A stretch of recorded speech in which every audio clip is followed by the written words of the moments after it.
அந்த திராவிட கட்சிகளோட கூட்டணி பாத்தீங்கன்னு வச்சுக்கோங்களேன், 25-26 கட்சியோட கூட்டணி கருமம் கருமம் அப்படின்னு இருக்கு. அதிமுக பாத்தீங்கன்னு வச்சுக்கோங்க, தொகுதியை தொலைச்சிருச்சு. இதுக்குள்ள ஒர்க் பண்றவங்க எல்லாம் பாத்தீங்கன்னா நார்த் இந்தியன்ஸ், நம்ம கை கட்டி அடிக்கிற வேலையில மட்டும் தான். அந்த அம்மா மோட்டு பட்டு மாதிரி விஜய சொல்லுது. விஜய் என்ன அரசியல் தெரியும்? கூட்டணி வைக்கலாமே இப்படி எல்லாம் நீங்க பேசிருக்கீங்க. சாமிக்கு போடுற பூவுல அந்த கதம்பம் பாத்திருக்கீங்களா? அதிகபட்சம் ஒரு 4-5 பூ தான் கதம்பமே வைப்பாங்க. துளசி, இந்த பூவு, மல்லிகை பூ, அப்படி இப்படின்னு ஒரு 5 பூ தான் வைப்பாங்களே. ஆனா அந்த திராவிட கட்சிகளோட கூட்டணி பாத்தீங்கன்னு வச்சுக்கோங்களேன், 25-26 கட்சியோட கூட்டணி கருமம் கருமம் அப்படின்னு இருக்கு. நீ மக்களை தேடி வந்தியா? மக்களுக்கான அரசியல் பண்றியா? இல்ல மக்களை நம்பி வரியா அரசியலுக்கு? இல்ல கூட்டணி கட்சிகள் நம்பி வரியாங்கிறதோட கேள்வி நமக்குள்ள இருக்கு. உங்களோட வாக்கு வாங்கி கூட்டணிங்கிற பேருல உங்களோட வாக்கு வாங்கி இன்னொருத்தருக்கு கொடுக்கறதுக்கு டைரக்டா நின்னுட்டு போயிடலாமே. நான் திமுக தான், உதயசூரியனுக்கு ஓட் பண்ணு, ஏடிஎம்கே ஓட் பண்ணி. இப்ப ஏடிஎம்கேவும் இல்ல, திமுகவாவது இந்த தொகுதியில நிக்குது. அதிமுக பாத்தீங்கன்னா தொகுதியை தொலைச்சிருச்சு, பிஜேபிக்கு கொடுத்துருச்சு. ஏன்? இங்க சென்ட்ரல் கவர்மெண்ட், மத்திய அரசு நிறுவனங்கள் அதிகமா இருக்கு. இதுக்குள்ள ஒர்க் பண்றவங்க எல்லாம் பாத்தீங்கன்னா நார்த் இந்தியன்ஸ், நம்ம கை கட்டி அடிக்கிற வேலையில மட்டும் தான். கை கட்டி நிக்கிறோம்ல, இந்த மாதிரியான வேலைகளுக்கு மட்டும் தான் தமிழர்கள் இருக்கும். யோசிக்க மாட்டீங்களா சரியான அரசு எதுன்ட்டு?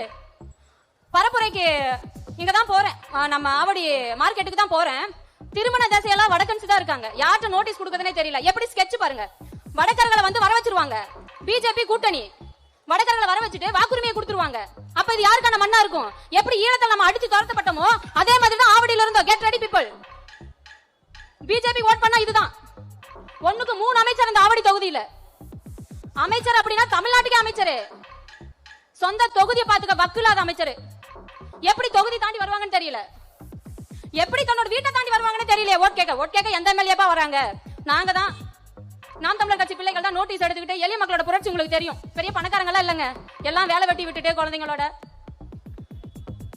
நல்ல அரசியல் கொடுத்துட்டு மக்களுக்கு உங்ககிட்ட நாங்க தேடி வரோம் வாக்கு கேட்டு. படிச்ச பிள்ளைங்க யோசிக்கணும், சிந்திச்சு வாக்களிக்கணும். நேத்து பரப்புரைக்கு போறேன், ஒரு அம்மா தன்னோட குழந்தைகிட்ட நான் விஜய்னு சொல்லு அப்படிங்குது.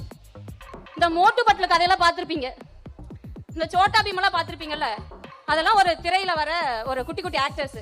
அந்த அம்மா அடுத்த தலைமுறையை சரியா உருவாக்காம சக்திமான் சொல்லியிருந்தா கூட பழைய ஸ்டோரி ஏதோ கொஞ்சம் மக்களுக்கெல்லாம் நல்லா செய்றாங்கன்னு சொல்லலாம். நல்லா 90s கிட்ட. நீங்க அடுத்த தலைமுறையை உருவாக்குற நீங்க உங்க பிள்ளைங்களுக்கு சரியான அரசியல் கத்துக் கொடுக்கலன்னா யார் கத்துக் கொடுப்பா?